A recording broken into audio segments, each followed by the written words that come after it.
Sa isang bansang puno ng ingay ng politika at kontrobersya, sino ang nagsasabi ng totoo? Sino ang nasa panig ng bayan?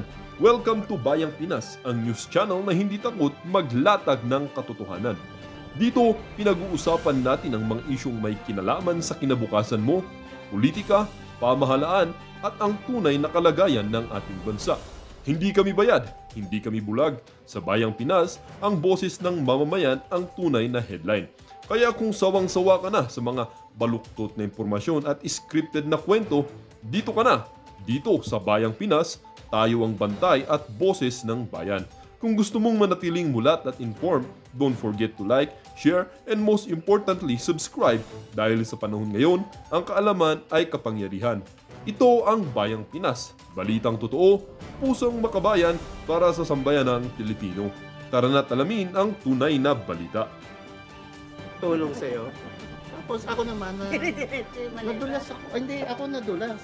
Sabi sa akin ng anak ko, Dad, are you okay? paglabas ng airport, wala pang 1 minute. Huwag ka na nga tumutulong, Mark. Pag tumutulong, nadidisgrasya eh. Pati ako eh. Oo, totoo yun, sorry. Totoo yun, Pam. Kagaya niyan. Gigigil ako sa'yo. Hanap ko ng kakampi mo sa labas. Ari lang sablay. Ari lang Kinikwento sablay. ko nga kagabi sa mga kasama natin. No? Yung sobrang pagod ba sa ganitong, yung campaign season, Yes, di ba? Naikwento ko yung pagod talaga na naranasan ko sa pag-suporto dyan sa Budol administration na yan, no? Na halos 2 beses akong ma-hospital. Na hindi ko piniling magpa-ospital. Nawawalan ka ng malay. No? Oo, tapos bubuhatin ka na lang ganun ni Marlon. Ganun ka-dedicated ang Pamela sa Alam mo, trabaho. doon ko na-realize, Marlon, yung group natin, solid na pala Solid. noon.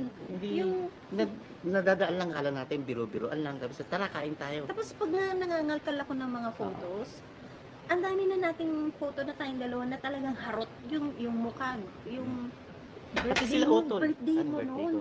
Nag-birthday ka dun eh. Tapos mga Tumakas ka? kayo, tapos tumakas na May ako. nag-rap doon. Yung utol ko, oy, utol, kamusta ka na? Uy, get well soon. Ikaw, Get well soon, loko-loko get ka. well Ang soon, dami get mong well soon. health scare, ha? May nag-rap doon. Ikaw natulog sa ilalim ng, pag nakakainom, Anong unang sa ilalim ng lasing table. ko na-experience ko? Yung utol ko natulog sa ibabaw ng table. Oo, no. Grabe yun. Grabe. Nakakamiss din yung tropa. No? Anyway, Yan, nakakamiss yung tropa. Anyway, guys, no? kung tayo namimiss natin yung tropa natin, higit lalo si Colonel Grijaldo, na sobrang miss na niya, syempre yung kanyang pamilya. Lalo't alam naman natin lahat, yung nakaraang Pasko at bagong taon, hindi niya nakasama po sa alang bahay. Alam mo bang 5 weeks na pala siyang Limang nakakulong? linggo na, no? That's a month and almost a month and a half. 1 month and 1 week. Tama? Of course. 1 month and 1 week. 5 weeks. 1 month to 4 weeks lang. 4 weeks, 1 month and 1 oo, week na. Oo, 5. Ano ba mathematics mo, Pamela?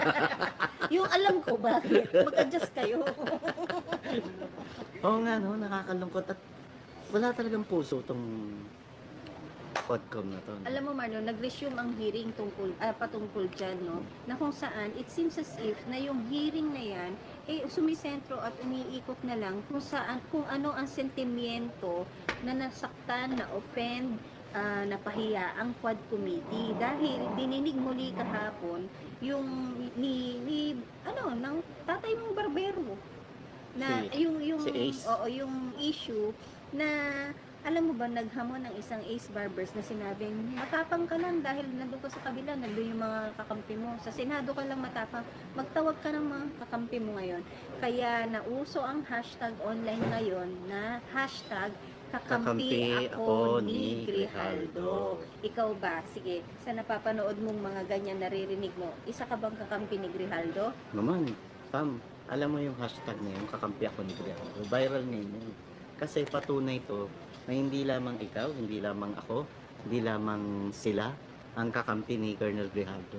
Kundi ang kakampi ngayon ni Colonel Grijaldo ay ang taong bayan mismo. Yes. Dahil siya ang katotohanan. Alam mo, nalulungkot ako para dito sa Ace Barbers na nagpahiwatig na lang that he will step back from politics in order to just Gulat ako. In order Ano to sabi?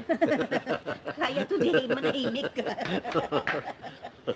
na ano, na nagsabi siyang mag-concentrate muna sa sarili at would choose to do farming muna. Dahil Eh, alam niya na oh, may tulog siya. may tulong siya. Ako, assumption ko lang yun. It is probably that he is not liked anymore. At saka yung ano, Marlon, yung kontrobersiya ba na kinasangkutan di umano ng kanyang kapatid sa isang bawal na G na bust, di ba? So, kaya lang, kapag ka ganyan na ikaw ay somehow mag-step back from the limelight of politics, dapat yung iiwan mong ano dyan, legacy ba, yung remembrance ba, para may recall ka pa rin sa tao, eh yung maaalala ka sa pagiging mabuti mo, hindi yung maaalala ka sa pagiging maangas, di ba? Yung mga ganun. Saka yung hamon niyang yun, no? Matapang ka lang sa Senado. Ikaw kaya, subukan mo pumunta sa kampo ng mga Duterte. Tingnan ko kung hindi ka kuyugin, Ace. Oh, dahil di Yung ba, tapang mo, dinadaan mo sa bibig. dati ka namang ano, dati naman siyang, anong tawag doon? Dati naman siya malapit sa Oo. mga Duterte, di ba? Ang dami nga nagtataka. Ako rin nagtataka. Kasi si Ace Barbers, in fairness, loves ng mga media people yan. Kasi marunong makisama, alam mo yun. Pero to grabe yung taya. Naglagay na yan? Grab- Bakit nag-cut na grabe iba? yung taya niya, grabe yung pusta niya. Sa bagong boss niya ngayon. Na parang hindi naman siya nakinabang at parang hindi naman siya binigyan ng tiwala ng dating administrasyon. Nakakalungkot. Marami yan, Pam. Marami sila dyan. Oo, hindi lang naman siya. Hindi lang At saka siya. Marlon, isa sa eksena sa hearing na yon, wherein, syempre, this time around, Colonel Grijaldo knows better how to answer questions. And most of the time na ang sinasagot niya is that ayaw niyang ilagay ang kanyang sarili sa isang self-incriminating position na hindi na lang niya pipiliing sumagot. Tapos, napiko ng isang, sino yung tinanong ko sa iyo kanina? Adjong. Adjong, na pinagtatanggol ang isang JJ Suarez na siyang nagtatanong at hindi pinipiling sagutin ng Grijaldo na parang, yung bang mga tanong ng kasamahan ko dito ay self-incriminating for you? Ano ang gusto mong palabasin dito? Na ang committing ito ay parang will put people at risk na ma-incriminate sila, blah blah Hindi blah. ba? No. Hindi ba? Exactly my point. I was going there na 5 weeks just because of contempt. Diba? Contempt. Kagabi nga pinag-uusapan natin sa sasakyan, Marlon. No, na parang buti pa nga ang Buti mga... pa ang husgado. Buti pa ang Husgado. hukuman. At Oo. buti pa ang batas talaga. Ang batas, may mga specific na ilang araw, ilang taon kang Oo. makukulong.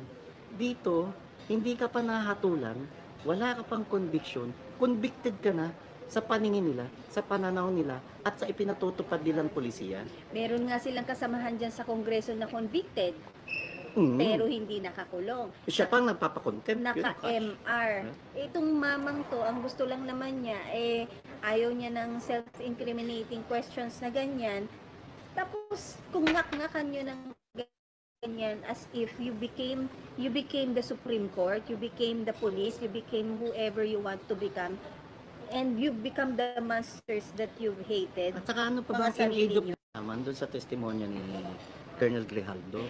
Bakit wala kahit isang congressman ang nagsasalita para naman isalang sa ethics committee? Itong si Abante at saka si Fernandez. Ako, papakainin ko ng ethics committee ang mga yan. Nabulol ako doon, parang iba yung letter nila sabi ko. Kaya nga, medyo natulala ako. Ito tama pa pandinig ko.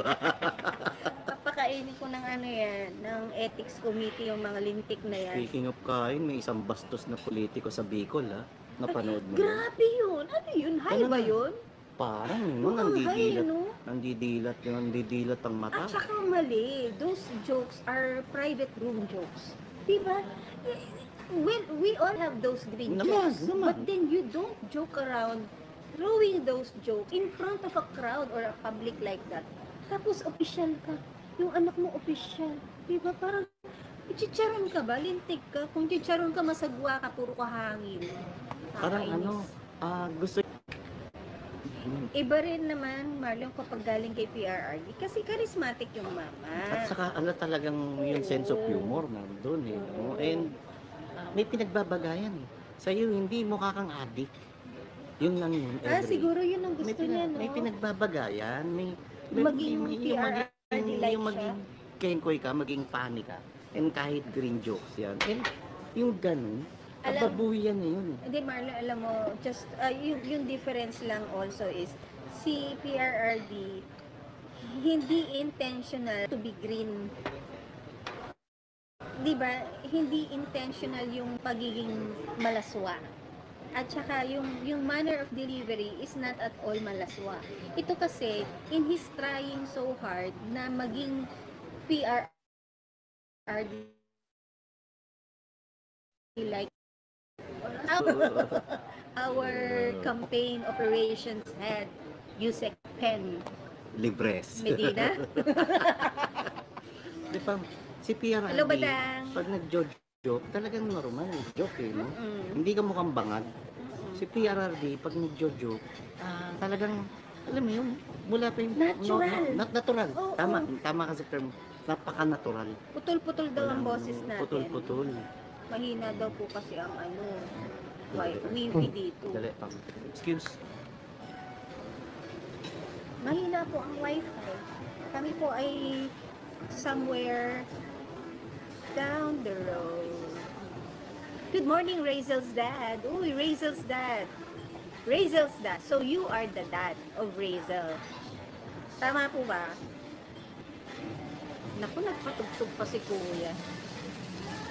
Vixdel, kakampi ako. Guys, please use hashtag kakampi ako ni Grijaldo dahil naghahaman po ang ating honorable at butihing congressman na si Ace Brunos Barbers na hanapin daw or magtawag daw si Colonel Grijaldo ng kakampi niya habang dinidinig ito na habang dinidinig ang kanyang hearing sa Congress kahapon, no? And up until now, I was just telling them, Marlon, no, na gamitin, ini-encourage natin sila na gamitin sa kanilang mga social media yung hashtag na kakampi ako ni Grijaldo. Dahil publicly, tahasan din sinabi ng isang Ace Barbers na hinamon ng isang Colonel Grijaldo na magtawag ka ng mga kakampi mo. Ang kakampi mo ngayon, Sir Grijaldo, Colonel Grijaldo, ay ang mamamayang Pilipino, no? Mamaya tayo na ipatawag ni Ace. Okay lang. Alam mo, Marlon, Okay lang. that's I don't see that not As a threat? happening. No, I don't see that not happening. I know it's gonna happen. It's just a matter of who will they When? invite and when. When? So the thing here is what they need to really check on is mas makakabuti ba sa kanilang kandidatura or re-election ang pagpapatawag nila ng mga vloggers na yan. Dahil ako, sinabi ko na ha, kapag ako pinatawag ninyo, kung kalahati ng subscribers namin ay para sa akin, yung kalahating yun, sana po makonvert ninyo sa hindi sa bilang na kulang na kailangan nila para sa kanilang pagkapanalo. Yun lang po yung Pam. hinihingi Ako ko. naman, Pam. I-convert natin sa no vote. Ako naman, Pam, dahil ang balita ko, talagang ikot ang puwet ng nasa palasyo. Ikot talaga. Lahat ng mga operator nila nag-iisip kung paano i-divert yung attention na to. Nag-iisip kung paano sila mag-pushback, kung paano sila bumelta, at paano sila gumawa ng demolition job para dali lang. Busy po si Marlon dahil siya po ang ating lead dito sa ating campaign kung nasaan tayo, no? Yun na nga, iikot ang kanilang mga puwet para maiwasan or kung paano mawala ang focus ng tao at ang attention nila sa scandal na nangyari sa ating General's Appropriations Act ng 2025. Iuna na nga nilang pinipilit na ang issue naman ay yung bicameral report. Ang una na nilang pinitihit na hindi blanco ang GAA. Ang GAA ho, kagaya po ng sinasabi natin dati, ay resulta na lamang ng isang maling bicameral. So, ayan po, wait lang, hintayin. Ay! Tawag ka doon? Ito po ay resulta na lamang ng isang maling resulta ng bicameral report. Ito po sa statistics. Sino po mga statisticians dito? Ako po, I didn't like statistics because one step up na mali na, hindi mo na po mababalanse yung ilalim. You can never go right anyway. Even if you push through if you push through with your computations, no, na hindi po balanse yung magiging ano nyo, yung magiging bottom line answer or figures, no? Dahil sa statistics po, when I was I think in high school, I'll be very honest, no, hindi naman po talaga ako nag-enjoy sa numbers, no? And lagi po ang score ko sa stats kapag kayong ganyan yung balancing ba. Ay, no, I was not talking about statistics, accounting. Pag nagkamali ka ng pasok, I was just telling them, Marlon, no, ang GAA, hindi yun ang issue. Ang GAA ay resulta na lamang ng maling proseso ng bicameral. Kinukumpara ko to ngayon sa accounting, na kapag mali mong pinasok ang mga numero sa debit or credit column, maling-mali na yung mangyayari sa ilalim mo, hindi ka na magbabalanse.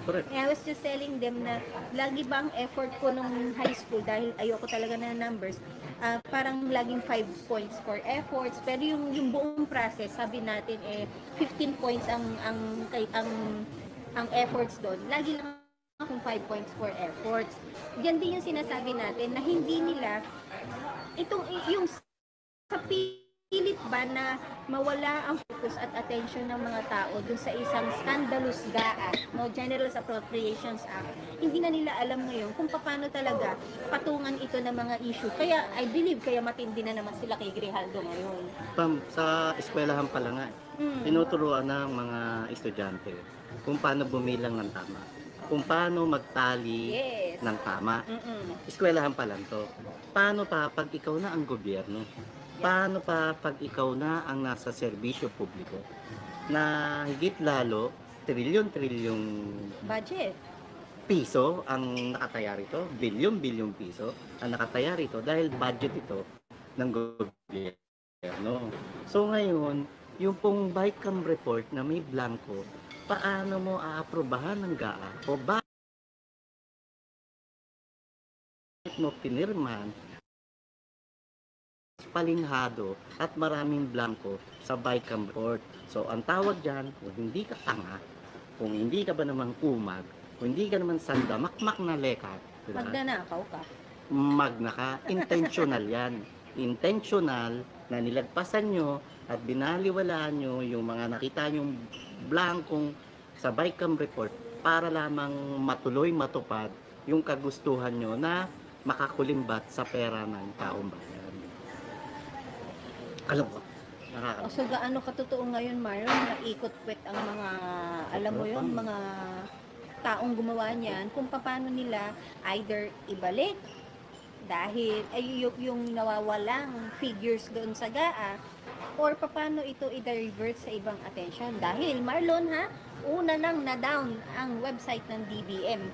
Kung talagang wala kayong tinatago, kung talagang para kayo sa transparency at accountability, bakit kung kailan naman pinag-uusapan yung dispalinghadong BICAM report, sa kanya naman ida-down ang website ng Department of Budol Management, Department of Budget Management. Bago yun, Marlon, that's nice though. Kasi 'di ba? At dito mo rin kabibiliban, Marlon, na ang mga tao ay gumagawa ng sarili nilang pagsasaliksik. Kaya naman siguro nag-crash ang DBM at hindi kinaya ang traffic na meron doon. Iba yung sa kanila, no? Yung traffic na meron doon, kaya ito nag-crash at nag-down? Or is it deliberate that they did it just so for people not to be able to access what they need to see? Dahil matalino ang mga tao, Marlon, ha? Marunong sila mag-spot the difference. Deliberately nilang ginawa yun dahil may mekos-mekos na sila ngayon. Grabe, no? Diba? So may hocus-pocus na nangyayari ron kung paano nila kalikutin. And may nag-viral na naghahanap daw ngayon ng tao, aako, na sasagot doon sa fill in the blank at babayaran daw ng bilyong-bilyong piso. Grabe, magkano? Billion ba ang Billion, no? at stake dito? Bilyon, no? Ang So pot para ka lang money? bilyon, para ka lang 1 billion pesos sa loto, no? Na hindi mo na tinuloy ang investigasyon, no? And yun ang nakapagtataka pa. Ang nakataya po rito, integridad ng Senado at integridad ng Kamara. Bakit nananahimik si Senate President Chis Escudero? Nananahimik si Senadora Grace po na siyang chairman ng committee For para finance. naman sa Committee on Finance, para naman sa Senate side, di ba? And dapat, bilang institusyon, pinapahalagaan niyo po ang Senado, pinapahalagaan niyo na hindi mabahiran ng dungis yung pangalan ng Senado. At we were expecting that it would be Congress or Senate who will talk about this. But instead, came out Bersamin first. Second, ayan na naman, isinalang na naman ang kanilang presidente sa isang sitwasyon na wala itong alam. Kagaya ng, alam mo, for the third time nakita ko ang isang presidente sa isang alitagtag senaryo na parang nagbibidabitahan ka doon when you don't even know what to say. And there is this DILG press conference na sinabi ni sino yung guy? DILG secretary? Si John Wick. Si John Vic Remulla na the president ordered for the return of the missing funds in Dagaa. You cannot do that because in the constitution it was said na ang role mo lang sa ganyan ay pumirma or mag-veto. Pinirmahan mo na. And that is very telling that you agree to whatever was decided between Congress and Senate during the Ulit BICAM. anong inutos ni Marcos Jr.? To return the funds, the missing funds to O, ibig sabihin, guilty kayo. Oh, Ibig sabihin, so you know. tamang tapat meeting na na palpak. Yes. Pumirma kayo sa blanco. And impeachable yan. At alam nilang may nawawala. At alam nilang may dapat ibalik. Paano So nyo that means to hilutin say, yan? oh, Paano nyo hilutin? Kaya nananawagan ako sa mga CPA lawyer, nananawagan ako sa mga professionals, sa academe. Please po, hindi na po ito usapin ng politika. Usapin na ho ito ng katotohanan. Usapin na ho ito ng karapat-dapat na gawing pamantayan at panuntunan ng gobyerno patungkol sa bilyong-bilyon at trilyong pisong budget ng pamahalaan. Kasi kung papalusutin mo natin to, wala na ho pupuntahan ang Pilipinas. Kundi hayaan na lang natin silang nakawin sa laulali, sa isa ula. Oh, bulol eh. Sa ula. Babuyin na lang. Babuyin na lang. Babuyin na lang. Ito, Marlon, ang sinasabi, Marcos Jr. has ordered the return of funds from the Philippine National Police Information and Technology Enhancement Program which were removed from the 2025 General Appropriations Act. So, very specific pala siya dun sa PNP, Sa Information PNP, Technology. okay. However, it is also a line item there, probably missing, that he ordered for the return of it. This is, tama ka, admission na there are missing items, there are items stolen, and these items he ordered for the return. Diba? Correct. So, ibig sabihin, yung kinuha natin ganito, yung tinanggal natin ganito, ibalik natin. Soli na So, lang. merong ganong connivance na tanggal, balik, sole. Oh. The biggest epic fail of robbery in Parang time. to eh. Di ba pag kami nahuling magnanakaw, Oh. sige, hindi ka na magdedemand. Hindi na ako magdedemanda, isoli mo na lang yung nakaw ko. O kaya baliktad, wag nyo na ako i-demanda, isosoli ko na lang yung ninakaw ko. Diba? Ang problema kasi yung nangyayari dito, Marlon, panindigan na natin to, who can take one for the team. Diba? Kasi hiring sila ngayon, di umano. Bilyon. Bilyon nila nga lang. Kami na lang po kaya ni Marlon. And ito bang maisingit ko lang sorry. Ito bang problema sa bike? Pwede man natin isumbong kay Tulfo? Di ba? Isumbong mo kay Tulfo? Pwede ba? Baka naman pwede. I don't think Tulfo is the right person for the sumbungan these days. Alam mo naman pag ultimo nga away mag-asawa, away magkapitbahay, concern na concern. dapat Ang Senador Rapi Tulfo. dapat nagkapitan siya. Higit lalo siyang concern ngayon dahil senador na siya ng bayan na dapat pakialaman niya na to itong issue ng di umano, ay hindi di umano sigurado tayo itong issue na may blankong BICAM report na pinirmahan ng Marcos Jr. Bago pa lumabas yan, una na tayong dalawang Correct. nakakita Tama. dahil we were watching live that podcast when it was taped. Actually, hindi. Tape today, release tomorrow. Actually, diba? doon ako na mga kay PRRD. Kwento ko na lang to mga katepe kayo. Bago po umpisahan yung tape broadcast niya, syempre nag-uusap muna yung mga lawyers. Nag-uusap muna sila, tapos nagdi-discuss ang Congressman Ungab kay PRRD. Nung off-cam to ha, pero may mga nakatutok ng camera. Ang PRRD, grabe. Yung mga wisdom na lumalabas sa kanya. And siya, nadagdagan pa.